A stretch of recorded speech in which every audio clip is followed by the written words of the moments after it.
Hi friends, শুভ্রাস কিচেনের আরও একটি পর্ব দেখার জন্য আপনাদের সবাইকে ওয়েলকাম জানাচ্ছি। আমি আজ আপনাদেরকে একটা ট্রেডিশনাল বেঙ্গলি রেসিপি বানিয়ে দেখাবো, বাসন্তী পোলাও বা মিষ্টি পোলাও।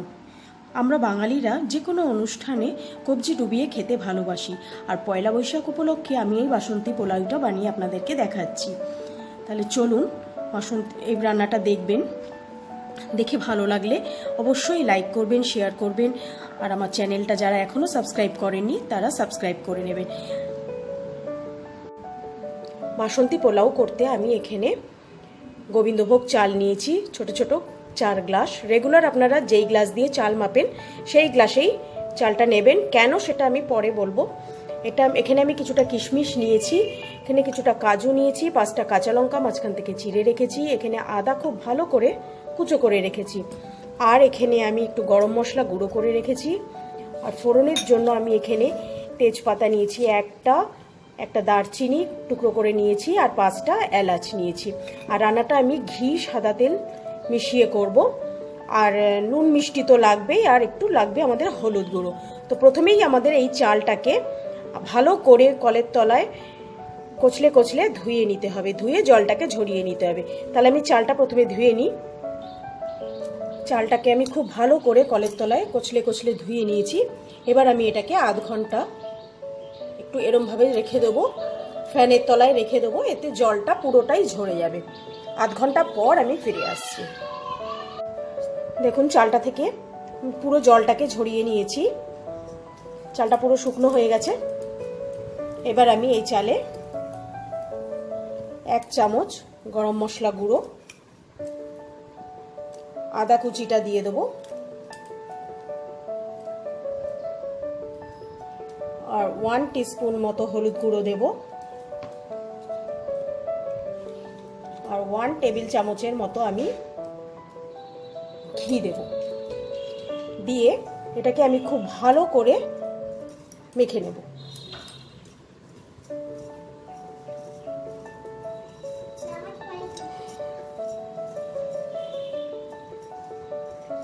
এটা খুব ভালো করে আমি মেখে নেব। মেখে এটাকে আমি আধ ঘন্টা আবার এইভাবেই রেখে দেব।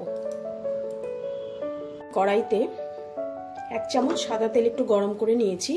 এবার এই তেলে আমি কাজুগুলোকে ভেজে নেব।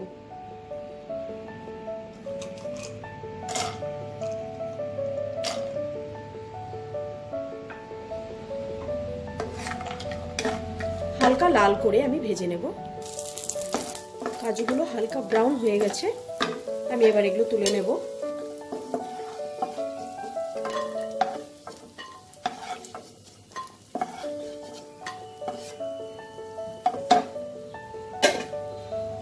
এবার এতে আমি 1 টেবিল স্পুন মতো একটু ঘি দেব।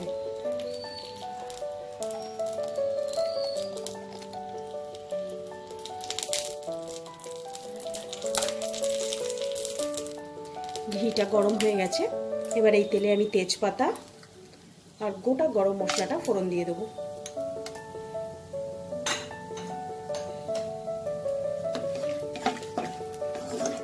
ফোড়নটা থেকে ভাজা ভাজা গন্ধ বের হওয়া অবধি আমি এটাকে ভাজবো।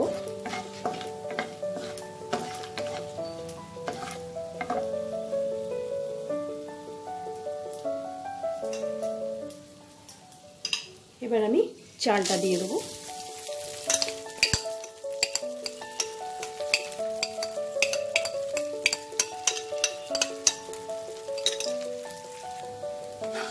চালটাকে 2 থেকে 3 মিনিট আমি এবার ভেজে নেব।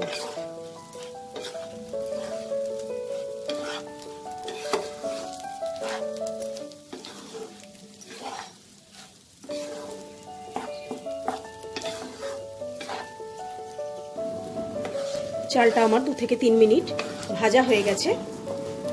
এবার এতে আমি জল দেব, একটু উষ্ণ গরম জল দেব। এখানে জলের মাপটা আমি বলি। এখানে আমি 4 গ্লাস চাল নিয়েছি, তার জন্য আমি 4.5 গ্লাস জল দেব। এটা যদি আপনারা বাসমতি চালে বানাতে চান তাহলে ডাবল জল দেবেন, মানে 4 গ্লাস চালের জন্য 8 গ্লাস জল। কিন্তু এটা যেহেতু গোবিন্দভোগ চাল, এটা খুব তাড়াতাড়ি সিদ্ধ হয়ে যাবে, এই জন্য আমি 4 গ্লাস চালের জন্য 4.5 গ্লাস জল আমি একটু গরম করে নিয়েছি, সেই জলটা আমি দিয়ে দেবো।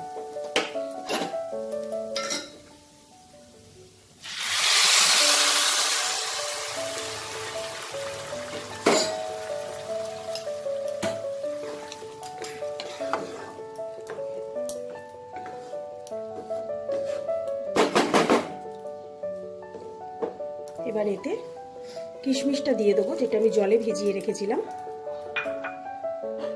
আর ভেজে রাখা কাজুটা দিয়ে দেবো।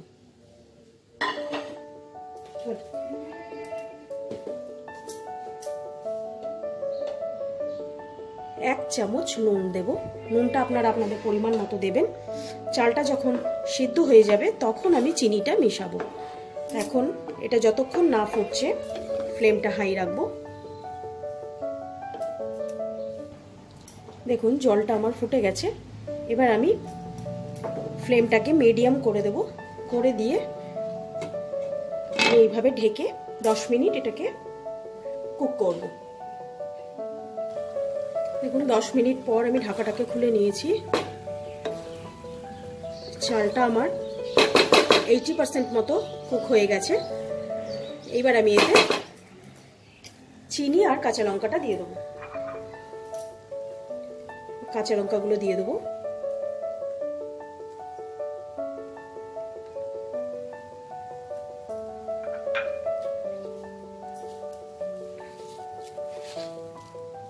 আর 2 টেবিল স্পুন মতো চিনি দেবো।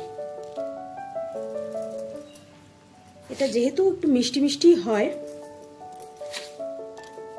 তাই আমি চিনিটা একটু বেশি দিলাম, আপনারা আপনাদের স্বাদ মতো দেবেন। খুব আলতো হাতে এটাকে মিশিয়ে দেবো, চিনিটাকে মিশিয়ে দেবো।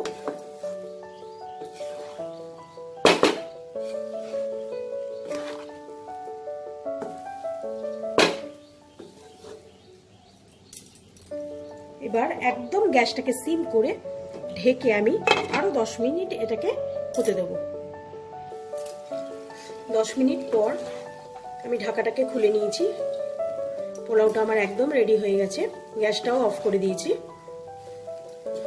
এবার এখনই আপনারা সার্ভ করবেন না, এটাকে একটু আলতো হাতে ভালো করে মিশিয়ে 10 মিনিটের জন্য স্ট্যান্ডিং টাইমে রেখে দেবেন। তারপর আমি সার্ভ করব। পোলাওটা আমি চিকেন কষা দিয়ে সার্ভ করে নিয়েছি। আপনারা এটা চিকেন কষা দিয়ে খেতে পারেন, মটন কষা দিয়ে খেতে পারেন, আপনাদের ইচ্ছা মতো আপনারা এটাকে সার্ভ করতে পারেন। তো আমার এই রান্নাটা আপনাদের যদি ভালো লাগে লাইক শেয়ার করতে ভুলবেন না। আর যারা আমার চ্যানেলটাকে এখনও সাবস্ক্রাইব করেননি তাদেরকে অনুরোধ আমার চ্যানেলটা সাবস্ক্রাইব করে নেবেন। আর এই মটন কষা বা চিকেন কষার রেসিপিটা আমি আমার ডেসক্রিপশন বক্সে লিঙ্কটা দিয়ে দেবো, আপনারা চাইলে চেক করে নিতে পারেন। আজ আসি, আবার আসবো নতুন কোনো এক রান্না নিয়ে। বাই।